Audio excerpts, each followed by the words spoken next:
Lucas capítulo 14.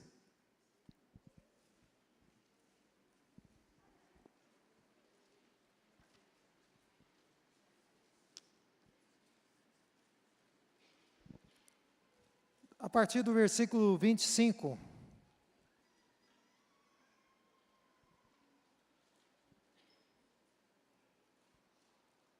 E nós vamos ler até o 35 no final do capítulo.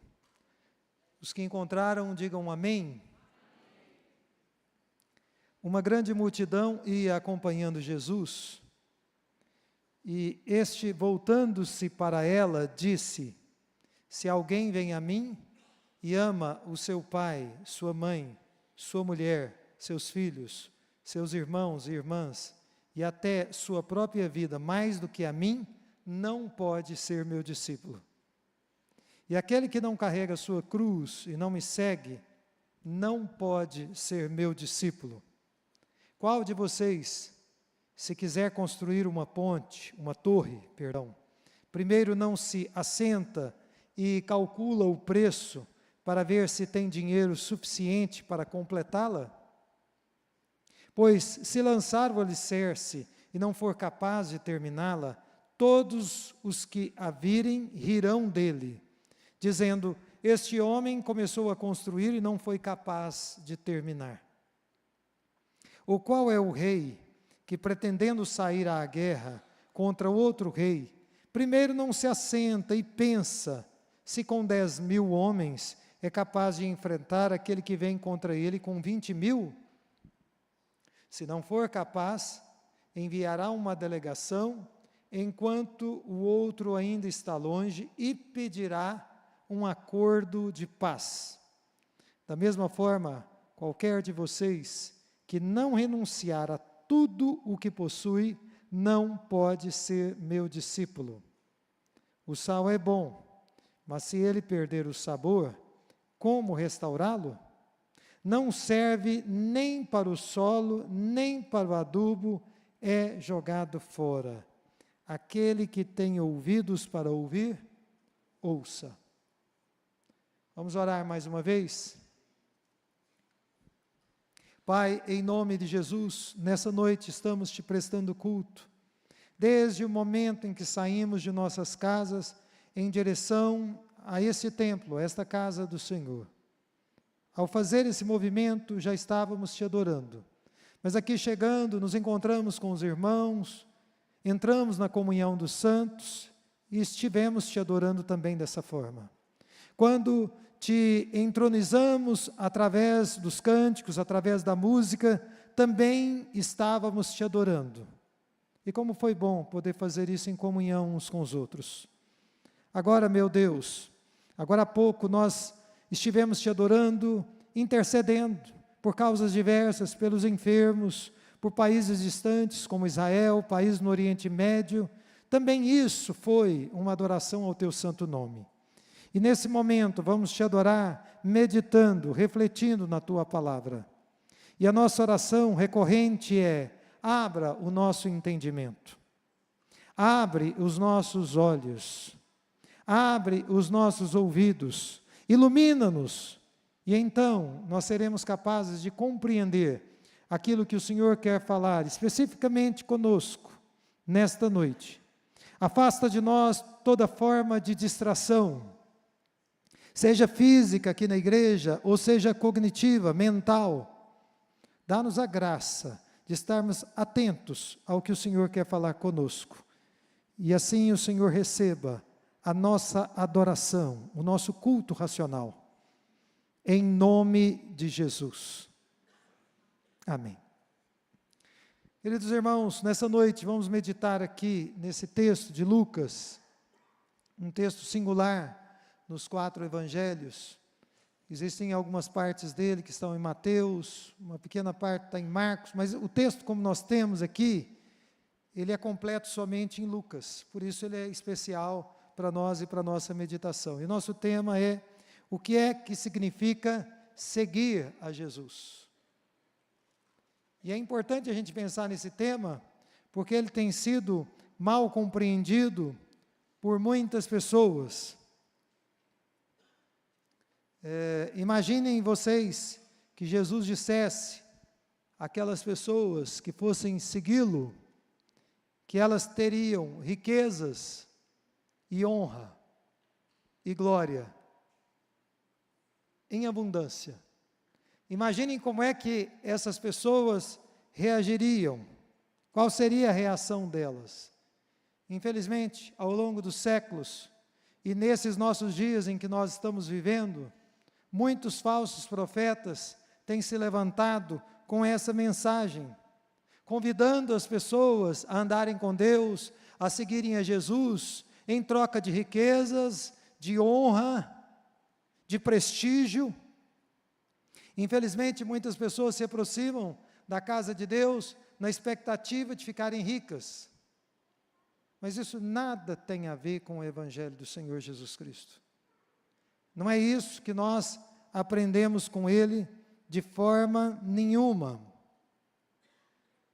O verdadeiro Evangelho é caro, é custoso, exige muito de nós, vai nos diferenciar da maioria das pessoas que vivem nesse mundo,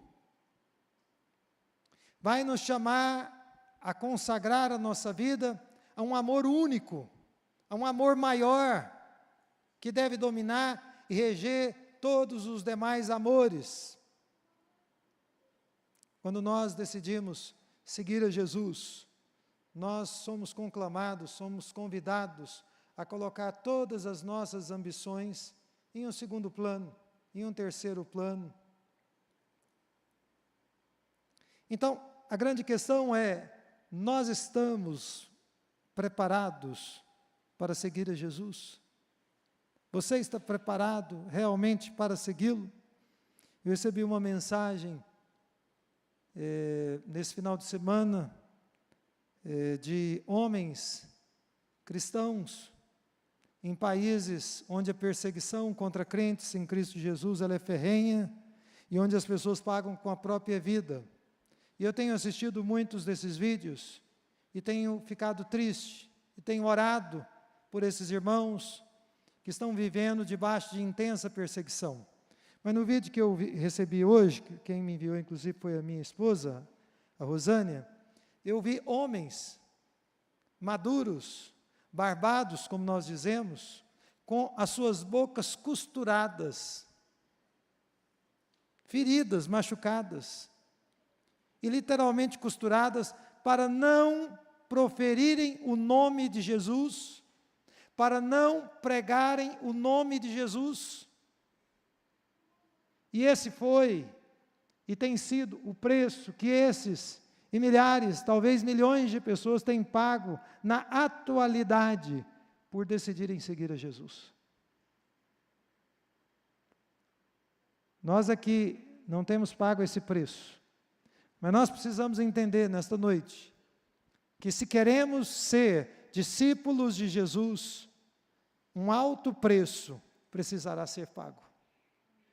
Em vários momentos da nossa vida, em vários momentos da nossa jornada. Então, a primeira coisa, olhando para esse texto, eu peço a vocês que continuem com as suas Bíblias abertas, que nós vemos aqui, é que seguir a Jesus é muito mais do que acompanhar uma multidão entusiasmada, porque diz o texto, veja aí no versículo 25, que uma grande multidão ia acompanhando Jesus. Eu leio na Nova Versão Internacional.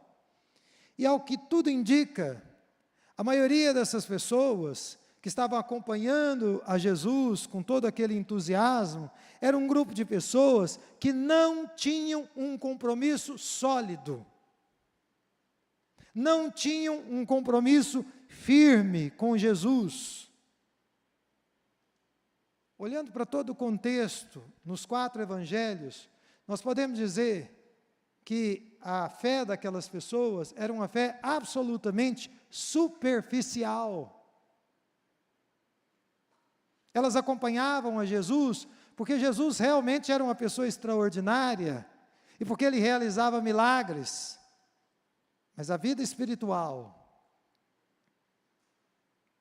daquelas pessoas era marcada, infelizmente, pela superficialidade. Mas em um dado momento, e eu quero que vocês abram os olhos da imaginação de vocês nesse momento, sob as luzes desse texto bíblico, o Senhor se voltou para aquela multidão.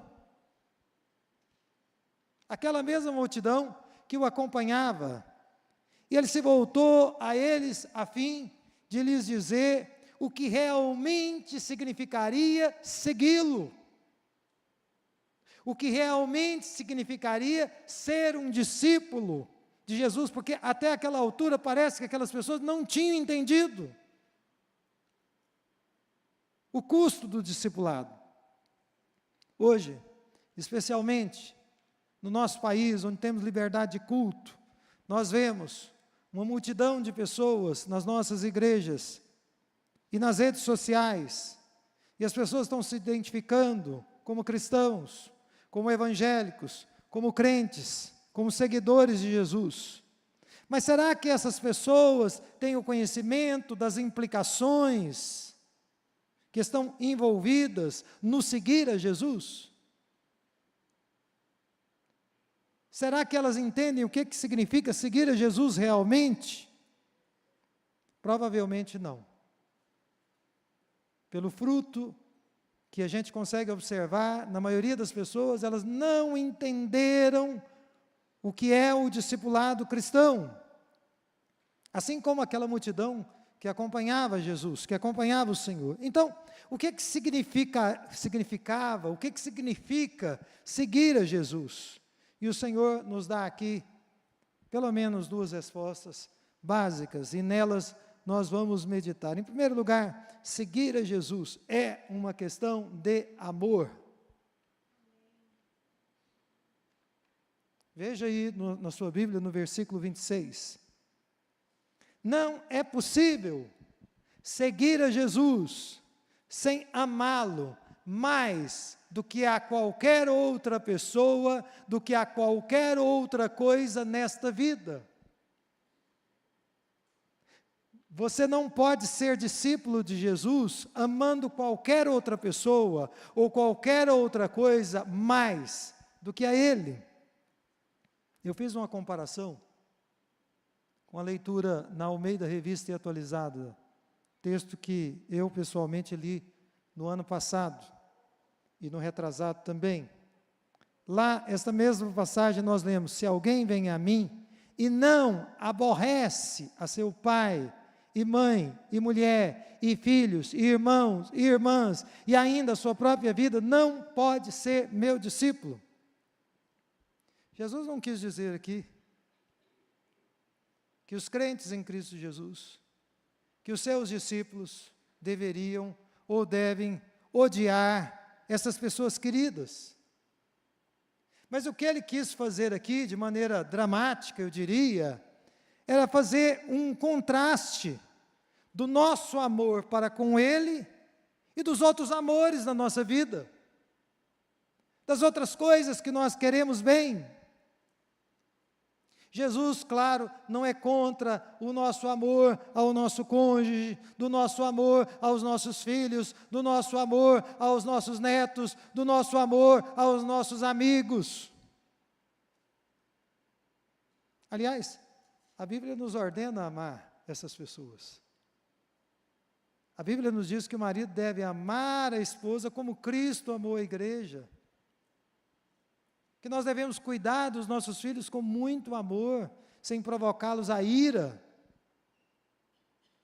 Aliás, a Bíblia nos diz que nós devemos amar até os nossos próprios inimigos.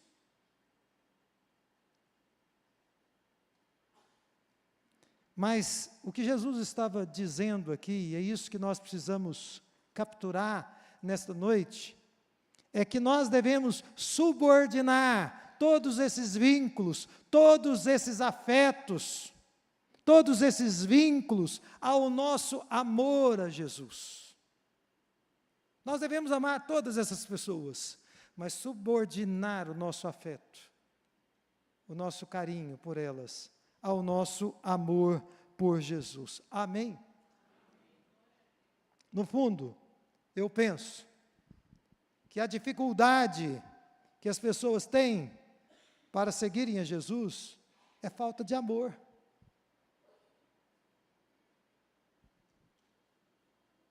Ou então, é porque o amor é muito pequeno, em comparação com os outros amores. É porque nós amamos mais algumas pessoas do que ao próprio Jesus. Nossos pais não são mais importantes do que Jesus.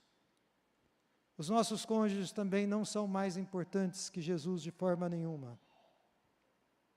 Jesus precisa ter a primazia no nosso coração e na nossa vida. Se nós estivermos trilhando um caminho diferente deste que o Senhor Jesus apresentou, jamais haverá um discipulado cristão verdadeiro e autêntico. Gente, muitas pessoas que estão frequentando a igreja evangélica, elas podem estar correndo o risco de serem apenas pessoas religiosas com uma vida espiritual raquítica.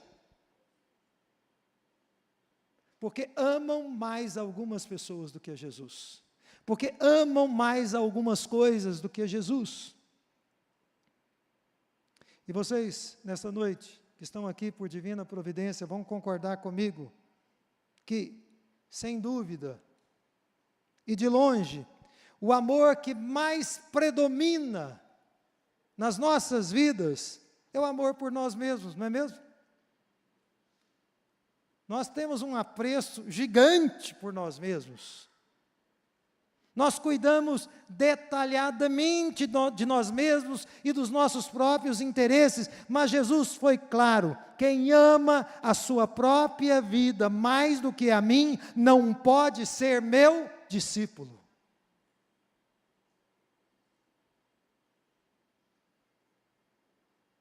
Essa pessoa, na minha opinião, e olhando a partir da palavra de Deus, ela é, no máximo, uma sombra de um cristão, mas discípulo mesmo, ela não é, de Jesus. O Senhor da maioria das pessoas, hoje em dia, é o próprio ego. E esse ego, ele precisa ser destronado para que o Senhor Jesus Cristo se assente nele como Mestre e Senhor. Amém? Essa pessoa precisa se assentar no trono do seu coração. E precisa ser seu mestre e seu Senhor. Mas você primeiro precisa destronar o seu ego. Ele precisa ser removido dessa posição central na sua própria vida. Então, em primeiro lugar, seguir a Jesus é mais do que acompanhar a multidão. Em segundo lugar, seguir a Jesus é uma questão de amor. De valorizar e de colocar esse amor por Jesus em primeiríssimo lugar nas nossas vidas e de subordinar os demais amores, os demais afetos, relegá-los ao segundo, ao terceiro, ao quarto plano nas nossas vidas. Mas, em terceiro lugar, veja aí no versículo 27, seguir a Jesus, ser discípulo de Jesus, é colocá-lo acima das nossas ambições. Cada discípulo de Jesus somente pode segui-lo com a sua cruz nos ombros. Não tem como você seguir a Jesus se os seus ombros estiverem livres. Você precisa colocar a sua cruz nos seus ombros. Vocês sabem que a cruz, nos dias de Jesus, nos dias do Império Romano, que dominava, inclusive, a região da Judeia, ela era um símbolo de condenação. De forma que o condenado deveria carregar a própria cruz em que ele seria crucificado. Jesus passou por isso, para tomar os nossos pecados, carregar os nossos pecados, para assumir o nosso lugar. Mas ninguém aqui deve duvidar que os discípulos de Jesus e o próprio Jesus devem ter visto muitas pessoas trilhando esse mesmo circuito, carregando as suas cruzes para serem depois crucificados nela. Agora, o que é que significa tomar a nossa cruz, não é? significado objetivo é o de negarmos a nós mesmos e a nossa própria vontade em favor da vontade de Deus. A pessoa que toma a sua cruz é uma pessoa que está determinada a negar a si mesma. E há muitas vezes negar a sua própria vontade para que a vontade de Deus se instale e prevaleça na vida dela. E floresça na vida dela.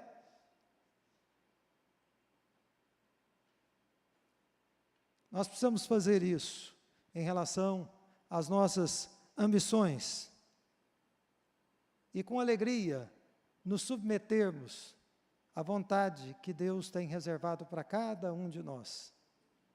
Eu não vejo discípulos tristes, chorando, lamentando quando estão carregando a sua cruz e quando estão renunciando à sua vontade. Os discípulos verdadeiros sentem, podem até sofrer, mas há uma alegria no coração deles. Porque eles sabem que estão fazendo isso por amor ao seu mestre e ao seu Senhor. Há um júbilo interior que humanamente muitas vezes é inexplicável. Eu acho que não tem como meditar nessa passagem sem lembrar de Dietrich Bonhoeffer, que escreveu um clássico que eu recomendo a todos que leiam, O Custo do Discipulado. Ele, um pastor, que há poucos dias da chegada das tropas dos aliados na Alemanha, foi morto por ordem do próprio Hitler. Mas ele teve o privilégio de escrever esse livro, O Custo do Discipulado. E uma das coisas que ele disse foi que quando Deus chama alguém, Ele o faz morrer. Morrer para quê? Para o nosso egocentrismo, para o nosso próprio eu. Então, irmãos, eu não vou dizer aqui a vocês nessa noite que nós devemos abrir mão de todas as nossas ambições e sonhos, não. O que eu vou dizer a vocês é que nós devemos usar as ambições que Deus nos deu, que Ele plantou no nosso coração, para a glória dEle. Algumas pessoas me dizem, pastor, eu quero ser um médico, eu quero ser um engenheiro, eu quero ser um empresário, quero ganhar muito dinheiro, eu quero prosperar. E eu fico pensando bastante quando as pessoas me procuram com essas aspirações, principalmente os jovens, mas não somente os jovens. Há pessoas de faixas etárias diferentes que têm aspirações grandiosas. E uma das coisas que eu tenho dito para essas pessoas é: aspire alto, mas quando você chegar lá, lembre-se que você é um discípulo de Jesus. Quando você passar em um concurso, em que você vai ter uma posição de poder, que você vai ganhar muito, ou quando você enriquecer pela graça divina, porque Deus abriu as portas para você, não se esqueça de quem você é. Lembre-se que você é um discípulo do Senhor. Lembre-se que você é um servo de Jesus e por desígnio divino, você também deve ser um servo das pessoas. Ninguém de nós fica rico, fica abastado, não é? Estuda, faz graduação, pós-graduação, mestrado, doutorado, pós-doutorado, só para si mesmo. Tudo que nós fazemos nessa vida deve ser para a glória de Deus e deve ser para servir outras pessoas.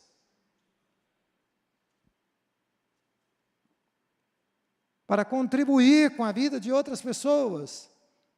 Irmãos, aqui está a explicação de por que nós somos tão carnais. É porque muitas vezes falta a cruz nas nossas vidas. É porque nós trabalhamos para que a nossa vontade seja feita, para que a nossa vontade prevaleça em detrimento da vontade de Deus. Quando não há cruz nas nossas vidas, nós ficamos aborrecidos quase que o tempo todo.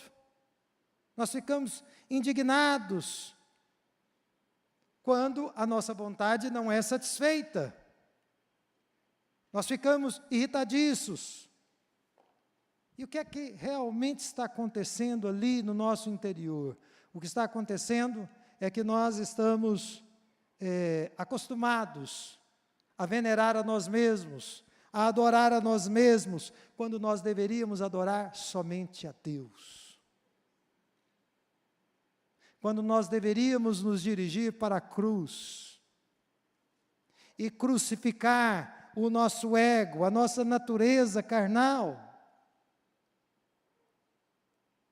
Portanto, meus irmãos, quem quer seguir a Jesus, deve colocá-lo acima das suas próprias ambições. E se Deus te der a graça de você atingir qualquer das ambições que você objetivou, que você idealizou, lembre-se de glorificar a Deus quando você chegar lá. Porque senão você pode encontrar com decepção. Eu sempre dou meu testemunho pessoal e um testemunho que eu tenho visto nas pessoas. A gente tem um momento na vida que a gente pensa que a gente sabe tudo, ou quase tudo. Até que um dia você encontra com uma pessoa que sabe muito mais do que você. E essa pessoa, às vezes sabe muito mais do que você, não é porque trilhou o mesmo caminho que você, estudando, lendo 1.000, 2.000, 3.000, 10.000 livros, não. É porque Deus simplesmente deu a ele um dom. E qual o caminho que você tem para seguir? Humilhar-se diante de Deus, enquanto você pode.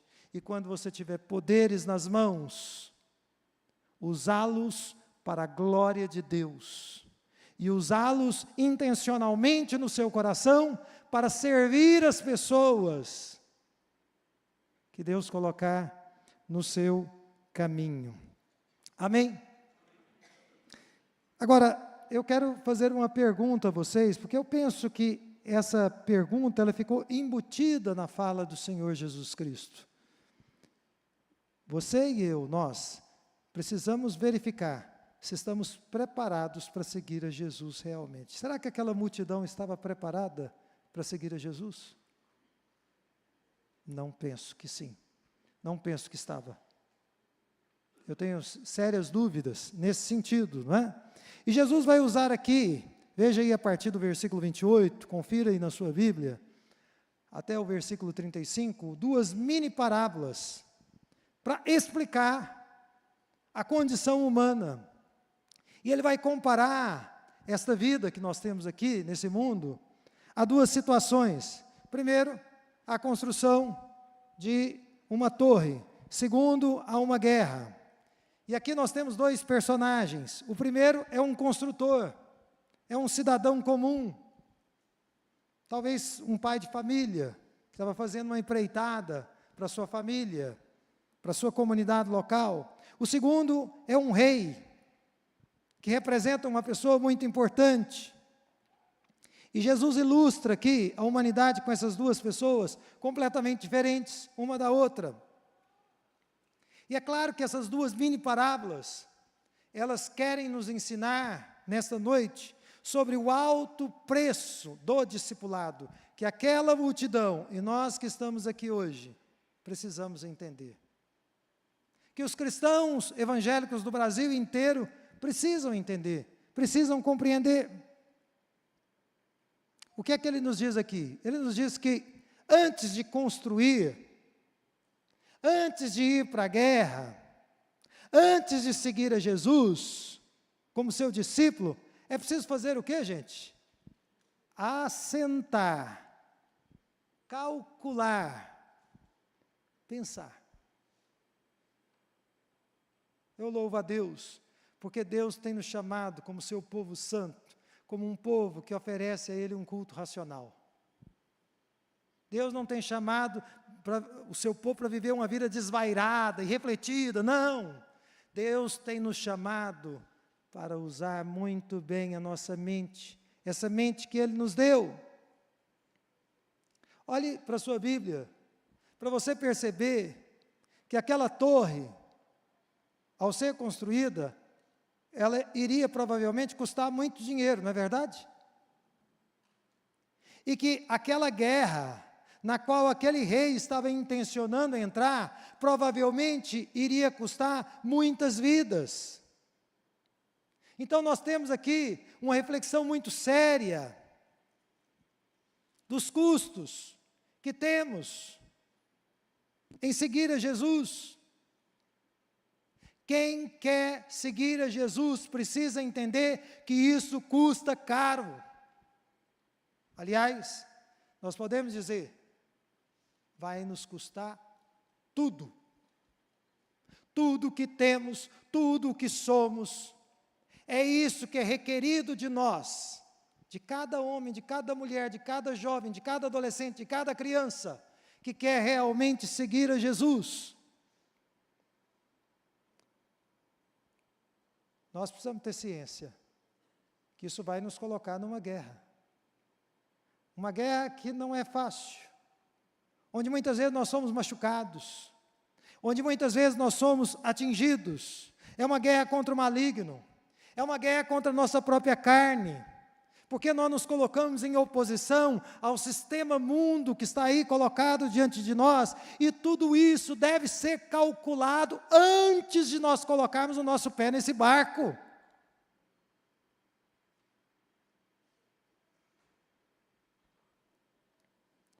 Como eu disse no início, na introdução dessa mensagem, muitas pessoas pensam que a vida cristã é fácil. Como eu disse no início, algumas pessoas pensam que quando se tornarem crentes vão ficar ricos. Eu mesmo já contei para vocês que uma pessoa da minha família me disse, quando eu fui ordenado, que bom, agora que você vai ser pastor, você vai ficar rico. E eu já dei esse testemunho aqui na igreja, que os 12, 13 anos depois da minha ordenação foram os anos mais difíceis que eu enfrentei. Extremamente difíceis, de muitas privações, de muitas lutas. Eu sei que tudo aquilo foi também, pelo menos em parte, por amor àquela vida que ainda não se rendeu a Jesus. Muitas pessoas querem ter uma vida boa, se tornando crentes, se tornando cristãos, mas eu gostaria de dizer aqui nesta noite, com muito respeito a todos vocês, e em nome de Jesus, eu digo, que quem pensa assim, está redondamente enganado. Quem quer uma vida fácil, não pode ser um cristão. Quem quer uma vida fácil, não pode ser um crente. Quem quer uma vida fácil não pode ser um discípulo de Jesus. É tudo que ele não pode ser. O que Jesus está nos dizendo aqui é que quem quer ser discípulo de Jesus precisa primeiro se assentar, fazer as contas e decidir se realmente é isso que você quer, se é isso que você deseja. Irmãos, vocês sabem disso, muitos aqui são chefes de família. O mau planejamento, que é fruto muitas vezes, eu observo, do despreparo, que é fruto do oportunismo, das ações impulsivas, trazem sempre alguns resultados desagradáveis. Porque as coisas não acontecem como nós planejamos, como nós esperávamos. E aí, as pessoas ficam frustradas, as pessoas ficam desapontadas, quando vêm as derrotas, quando vêm as dificuldades. Irmãos, eu creio que naquele dia especial, Jesus estava chamando a atenção da multidão, a fim de que todas aquelas pessoas percebessem o quão sério era segui-lo. E quão árduo é o caminho para aqueles que se tornam discípulos de Jesus realmente.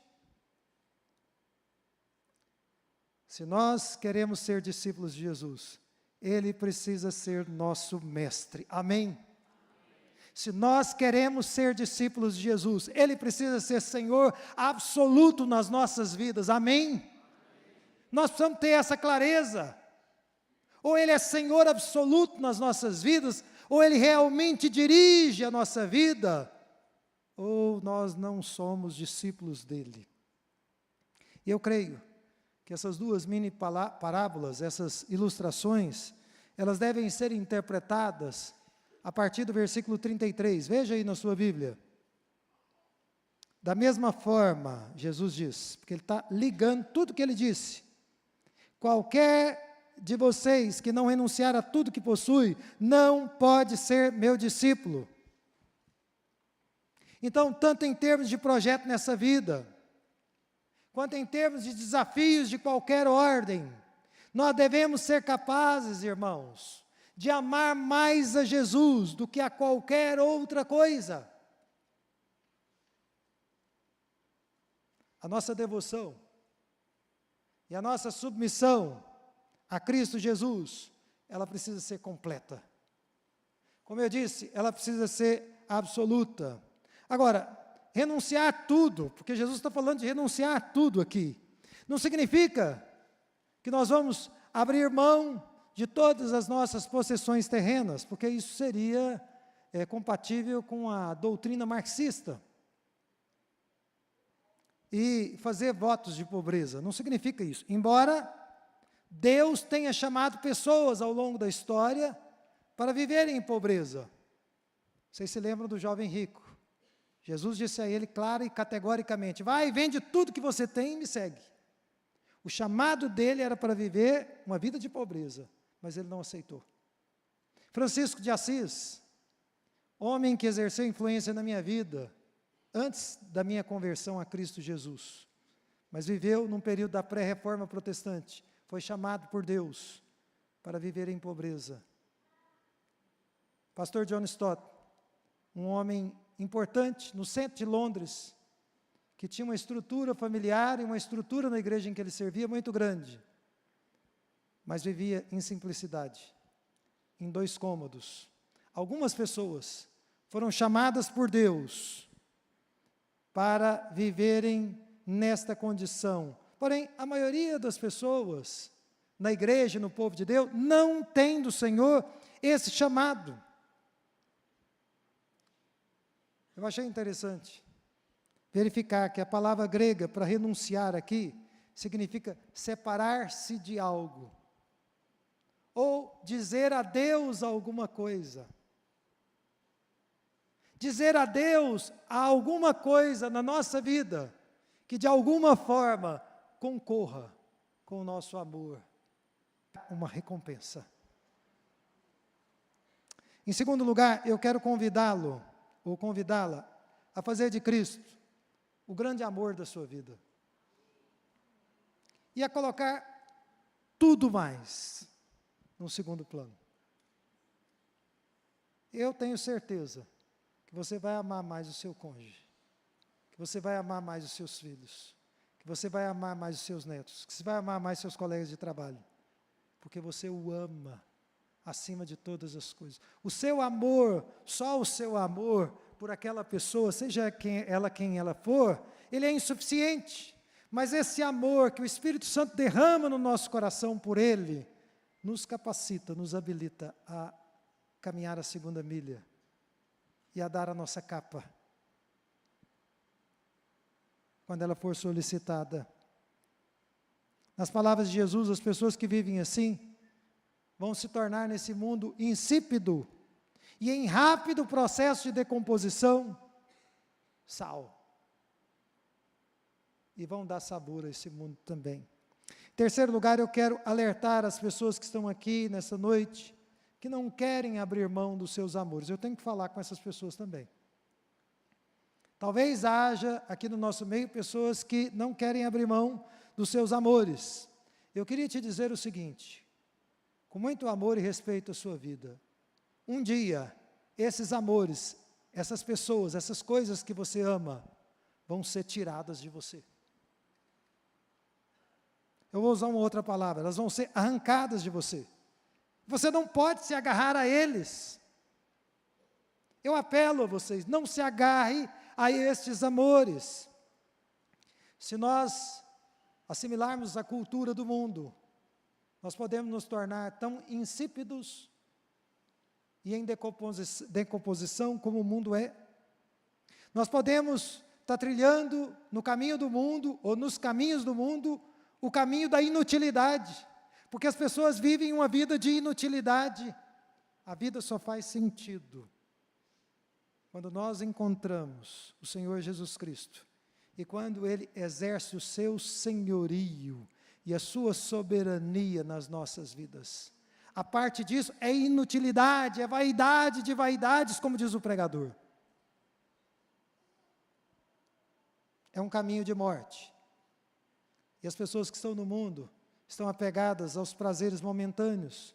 Mas, infelizmente, se você não consegue abrir mão desses amores, você está seguindo a palavra de Deus, para o desespero eterno. E o apóstolo João, ele nos apresenta um argumento poderoso, lá na sua primeira carta, capítulo 2, versículos 15, 16 e 17. Ali, ele nos disse: não ameis o mundo, nem as coisas que há no mundo. Se alguém amar o mundo, o amor do Pai não está nele, porque tudo que há no mundo, a concupiscência da carne, a concupiscência dos olhos e a soberba da vida, não procede do Pai, mas procede do mundo. Ora, o mundo passa, bem como a sua concupiscência. Aquele, porém, que faz a vontade de Deus, permanece eternamente. Então, a minha palavra a vocês que estão apegados a pessoas e a coisas nesse mundo é: tudo isso vai passar. Eu disse para alguns irmãos na quarta-feira, sepultei meu padrasto quarta-feira, e ele foi enterrado no chão, na terra vermelha. O corpo dele está em estado avançado de decomposição, a essa altura. A nossa vida passa. E é por isso que nós precisamos fazer de Cristo Jesus o grande amor da nossa vida. E permitir que essa regência dirija os nossos passos a cada instante, a cada momento. Então, nós permaneceremos. Embora soframos aqui e ali, embora passemos por alguns dissabores, por dificuldades. E eu gostaria de concluir essa mensagem com as palavras de Jesus: aquele que tem ouvidos, ouça. Não é? Não ignore a palavra de Deus hoje. Ouça o que Ele está falando com você, porque Ele está falando com muito amor, assim como Ele falou com muito amor com aquela multidão. Vamos nos colocar em pé nesse momento.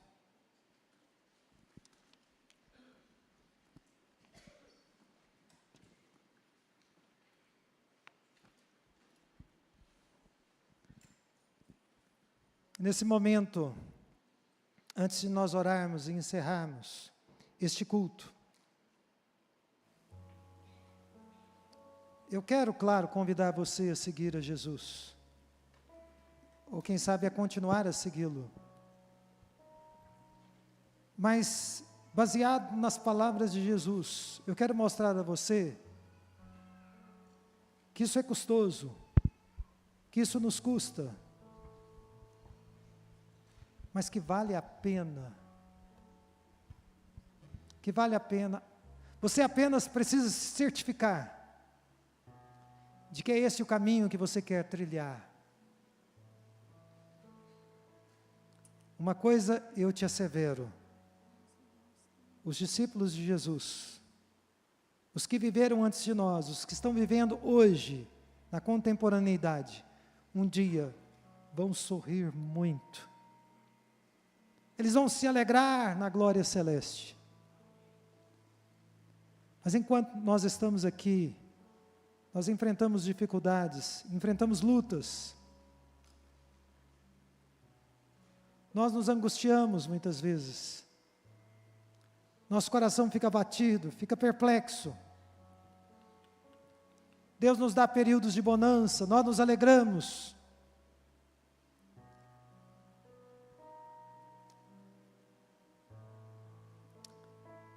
Se você gostaria de render a sua vida ao Senhor Jesus Cristo, ou apenas de confirmar o seu chamado para ser um discípulo dEle, uma discípula dEle, eu apelo a você que vem aqui no altar, e na liberdade do Senhor, nesta casa de Deus, dobre os seus joelhos.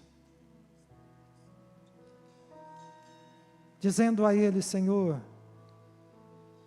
eu quero ser teu discípulo. Eu sei que isso é caro. Eu sei que isso me custa muito, pode me custar ainda mais. Mas Tu és meu mestre. Tu és meu Senhor. Vem aqui no altar do Senhor, se você sentir essa liberdade. E por alguns breves instantes, alguns segundos, você vai falar com Ele. Quem sabe as palavras: meu mestre, meu Senhor, eu rendo a minha vida a Ti.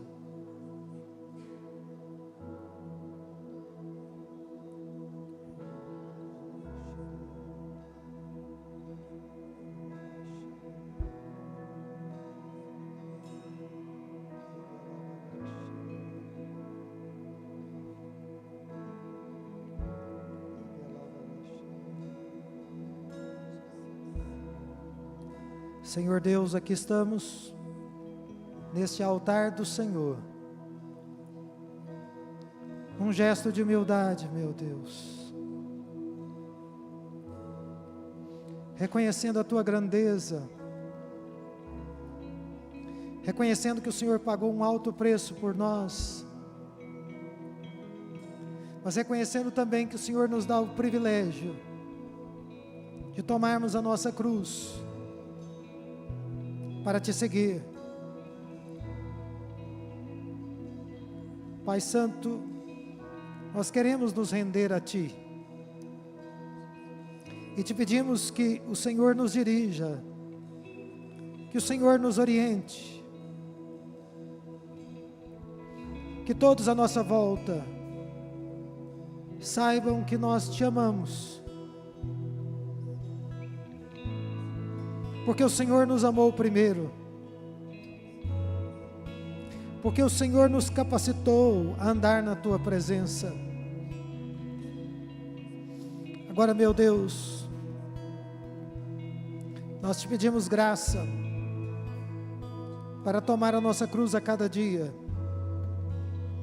para submeter a nossa vontade à Tua vontade, para que Teu nome seja grandemente exaltado nas nossas vidas, e para que no futuro não muito distante, possamos nos alegrar na Tua presença, possamos dizer aos nossos irmãos o quanto valeu a pena as leves e momentâneas tribulações. Concede-nos dessa graça nesta noite, em nome de Jesus. Abençoe os Teus servos que estão aqui neste altar, ao Teu povo que veio e ouviu a Tua palavra e dobrou-se diante de Ti, dobrou-se no coração, dobraram os seus joelhos para Te reconhecer como Mestre, como Senhor absoluto de suas vidas. Concede-nos graça nesta noite, concede-nos graça nessa semana, e por onde quer que andemos, que as pessoas possam dizer: ali vai um discípulo de Jesus.